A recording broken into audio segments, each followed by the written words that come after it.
Hello friends, আশা কৰিছো আপোনালোক সকলোৱে ভালে আছে আৰু ময়ো ভালে আছো মোৰ অন্য এটি ভিডিঅলৈ আপোনালোকক স্বাগতম জনাইছো। সো ফ্ৰেন্ডস, আজি মই আপোনালোকৰ লগত এটা বস্তু শেয়াৰ কৰিব লৈছো যে ৰাতিপুৱা সোনকালে উঠাৰ অভ্যাস আৰু লগতে সোনকালে উঠাৰ পৰা কেনেকুৱা ধৰণৰ পৰিৱৰ্তন আহে জীৱনলৈ তাৰে ওপৰত অকমান কথা কিছুমান মোৰ নিজৰ অভিজ্ঞতাৰ পৰা পোৱা শেয়াৰ কৰিব লৈছো। So friends, মই ৰাতিপুৱাই উঠা এগৰাকী মানুহ গতিকে মই হলো মৰ্নিং পাৰ্সন। মই ৰাতিপুৱা উঠি খুব ভাল পাওঁ। ৰাতিপুৱা উঠি কামসমূহ সোনকালে কৰি পেলাই নিয়াৰিকৈ এটা দিনটোৰ কাৰণে আজৰি হৈ থাকি পেলাই মই খুব ভাল পাওঁ কাৰণ তাৰে পিছত মই নিজৰ ভিডিঅ' বনোৱা কাম হওক বা ল'ৰা ছোৱালীক টাইম দিয়া কাম হওক সকলো কাম এটা ধুনীয়া এটা সিস্টেমেটিক্যালি আহি যায় নিজে নিজে। সো সেয়াই মই আজি আপোনালোকৰ লগত শ্বেয়াৰ কৰিব লৈছো। আচলতে ৰাতিপুৱা উঠিলে দিনটোত বহুতখিনি আগবাঢ়ি থকা হয়। এতিয়া মই উঠো ৰাতিপুৱা 5টা বজাত বা 4:30 বজাত। তো আগতে মই 4:30 বজাত উঠিছিলো, কিন্তু এতিয়া যেহেতু মোৰ সেকেন্ড বেবি হৈছে, সেকেন্ড বেবি হোৱাৰ কাৰণে মই 5টা বজাত উঠো। 5টা বজাত উঠি পেলাই যিখিনি ৰাতিপুৱাৰ কাম থাকে তো সেই কামখিনি মই আগভাগ মই কৰি ল'ব কাৰণে চেষ্টা কৰোঁ। এতিয়া বাচ্চাক টিফিন দিয়া বা বাচ্চাক ৰেডি কৰা সেইখিনিতো কাম থাকেই, কিন্তু তাৰোপৰি যিখিনি নিজৰ কাম থাকে বেড ৰেডি কৰা, তাৰপিছতে ঘৰটো অলপমান চাফ চিকুণকৈ ৰখা, গা পা ধুই পেলাই চাকি বন্তি দিয়া, সেইখিনি কাম ৰাতিপুৱাৰ ভাগতে মোৰ হৈ যায়। সো দিনটোৰ কাৰণে মই বহুতখিনি আগবাঢ়ি থাকোঁ।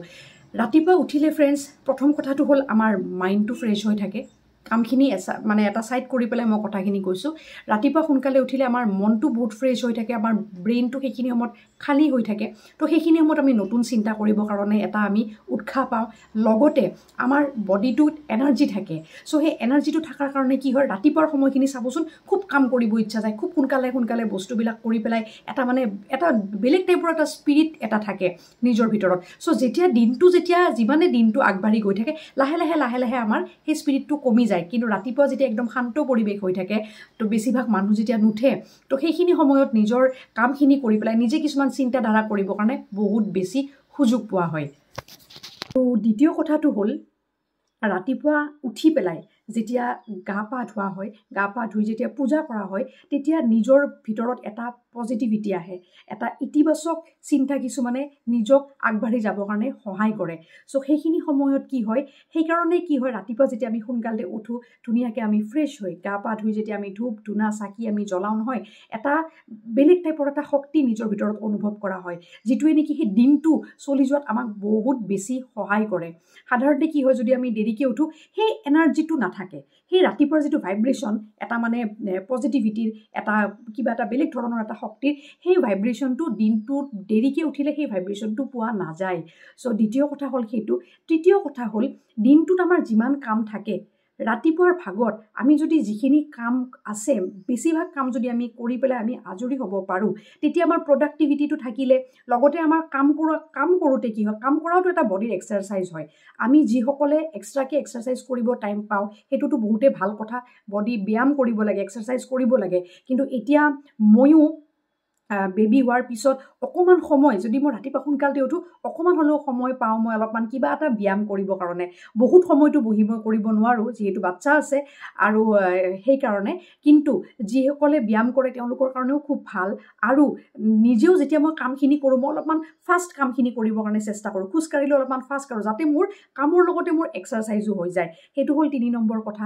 আৰু 4 নম্বৰ কথাটো হ'ল কি, যেতিয়া আমি কামখিনি কৰি পেলাই ৰাতিপুৱাৰ সময়ত আমি আজৰি হওঁ বা ৰাতিপুৱা আমি সোনকালে উঠোঁ, তো সেই যিটো ফ্ৰেছ এটা বতাহ থাকে, এটা হেল্ডি এটা যিটো ফিলিংছ থাকে, যদি বাহিৰত খোজকাঢ়িব গ'লেই হওক বা নিজৰ ছাতৰ ওপৰত খোজকাঢ়িলেই হওক, যিটো বস্তু এবজৰ্ব কৰা হয় ভিতৰত, কিবা এটা বেলেগ ধৰণৰ এটা শক্তি, বেলেগ ধৰণৰ এটা ফ্ৰেছনেছ এটা বডিত আহি যায় নহয়। সো সেই বস্তুটোৱে দিনটো আগবঢ়াই নিয়াত বহুত সহায় কৰে আৰু জীৱনতো আগুৱাই যোৱাত বহুত সহায় কৰে।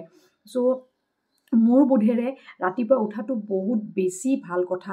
তো মৰ্নিং একদম সোনকালে আমি নোৱাৰিলেও এটলিষ্ট যদি আমি 5টা বজাতো উঠোঁ, তো আমাৰ কামৰ ফালেদিতো আমাৰ বহুত ভাল হয়ে, লগতে আমাৰ যিখিনি আমাৰ মেণ্টেলি যিখিনি আমাৰ ষ্ট্ৰেছ থাকে, তো সেই ষ্ট্ৰেছখিনি ৰাতিপুৱাৰ সময়ত বহুত পৰিমাণে আমাৰ নাথাকে, একেবাৰেই নাথাকে। যেতিয়া দিনটো লাহে লাহে আগবাঢ়ি আহে, তেতিয়াহে লাহে লাহে আৰু চিন্তাবিলাক আহে, নহয় জানো?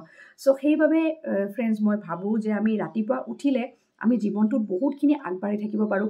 আমাৰ নিজৰ বডিৰ কাৰণেও ভাল, আমাৰ মাইণ্ডৰ কাৰণেও ভাল, আৰু আমাৰ নিজস্ব যি কাম আছে সকলোবোৰ ক্ষেত্ৰত আমি আগবাঢ়ি থাকিব পাৰোঁ চ' মোৰ এটা ব্যক্তিগত অভিজ্ঞতাৰ পৰা সকলোৱে ৰাতিপুৱা উঠে আজিকালি সকলোৱে এক্সাৰচাইজ কৰে তথাপিতো মোৰ ভিডিঅ'টো বনাব মন গ'ল ফ্ৰেণ্ডছ যে মইনো কি লাভ পাইছোঁ আৰু ৰাতিপুৱা উঠিলে অট'মেটিক যিবিলাক বেনিফিট হয় নিজেই গম পোৱা যায় যে কিমান যে মানে লাভ হয় কিমান যে এটা সকাহ পোৱা যায় কিছু সময় দিনটো তেতিয়া আৰামো কৰিব পাৰোঁ বা নিজৰ ভিডিঅ' বনাব পাৰোঁ বা ভাল লগা কিবা এখন কিতাপ পঢ়িব পৰা যায় চ' তেনেকুৱা ধৰণৰ কথা তো মই যিখিনি মোৰ ব্যক্তিগত অভিজ্ঞতাৰ পৰা মই পাইছোঁ সেইখিনিয়ে শ্বেয়াৰ কৰিছোঁ বহুত বেছিটো মই একো নাজানো চ' মোৰ কিছু মনৰ কথাহে আপোনালোকৰ লগত শ্বেয়াৰ কৰিলোঁ যদি ভিডিঅ'টো ভাল পায় ফ্ৰেণ্ডছ এটা লাইক কৰি নিশ্চয় দিব